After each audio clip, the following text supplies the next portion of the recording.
બોટાદમાં ચોમાસા દરમિયાન રસ્તાઓની હાલત કફોડી બની છે। શહેર અને જિલ્લાને જોડતા મુખ્ય માર્ગો પર ખાડા પડતા વાહન ચાલકો મુશ્કેલીમાં મુકાયા। લોકો હવે કાયમી ઉકેલની માંગ કરી રહ્યા છે।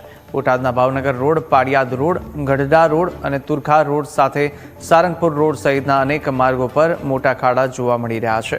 વરસાદ બાદ રસ્તાઓનું ધોવાણ થતાં વાહન ચાલકોને રોજિંદી અવરજવરમાં પણ ભારે હાલાકીનો સામનો કરવો પડી રહ્યો છે। ખાસ કરીને બાઇક ચાલકો માટે અકસ્માતનો ખતરો વધ્યો અને સ્થાનિક લોકોનો આક્ષેપ છે કે નબળી ગુણવત્તાના કામની કારણે હવે દર ચોમાસે આવી સ્થિતિ સર્જાઈ રહી છે।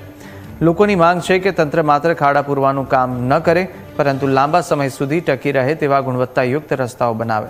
ચોમાસું શરૂ થતાં જ આ તરફ સામે આવતી રસ્તાઓની સમસ્યાને બોટાદની અંદર તંત્રની કામગીરી સામે સવાલ ઊભા કર્યા। રોડની સ્થિતિ તો હાલ તો બહુ ખરાબ છે, પણ નાના મોટા ખાડા બહુ પડી ગયા છે। આ દાંતપર રોડ છે, ભાવનગર રોડ છે, સાળંગપુર રોડ છે, પાળિયાદ રોડ છે, એ બધા રોડ ઉપર ખાડા પડી ગયા છે। હવે એ માને અકસ્માત થવાની સંભાવના રહે છે। નાના મોટા વાહનોને બહુ તકલીફ પડે છે।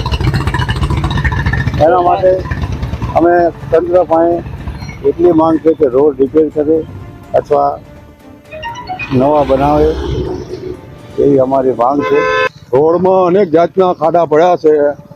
તંત્ર દ્વારા ઘણીવાર રજૂઆત કરવામાં આવતી હોવાથી આ ખાડાનું નિરાકરણ લાવતા નથી। અસંખ્ય અકસ્માતનો સંભાવના રહેશે।